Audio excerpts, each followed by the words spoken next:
La santé, avec l'appui de ses partenaires, a élaboré un plan d'accélération pour lutter contre la mortalité maternelle, un enjeu majeur de santé publique au Gabon. La cérémonie de clôture de cet atelier s'est tenue en présence de la première dame Zita Oligui-Nguema, dont l'engagement en faveur de la santé maternelle a été salué.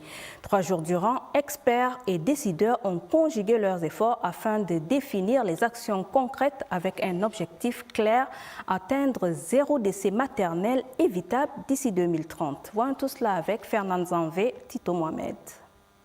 3 piliers majeurs déclinés en 13 actions concrètes et mesurables sont les conclusions de cet atelier axé sur le plan d'accélération pour la réduction des décès maternels au Gabon. L'institutionnalisation de la réduction de la mortalité maternelle au rang d'urgence nationale de santé publique au Gabon.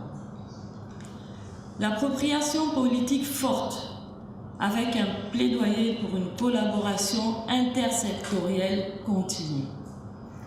La mobilisation communautaire et enfin la sécurisation d'un financement national conséquent pour la mise en œuvre du plan d'urgence et la mise en place d'un observatoire pour le suivi et l'évaluation de ce plan d'urgence. La protection et l'autonomisation des adolescentes et des jeunes femmes, cible majeure de cette mortalité maternelle. Ces orientations stratégiques s'inscrivent dans la vision du président de la République à travers le plan national de croissance et de développement 2026-2030. Il faut une volonté politique forte, traduite en actions concrètes, financées, mesurées et suivies. Il faut des sages-femmes formées et déployées là où les femmes accouchent. Regardez le sceau de la République gabonaise. De quoi parlons-nous ici? De sauver une femme.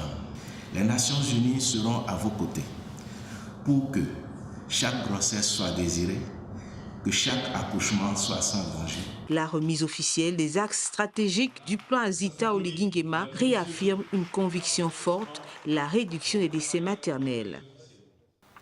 Toujours en santé, cap sur une redynamisation de la profession médicale au Gabon. L'Ordre des médecins a tenu ces jours son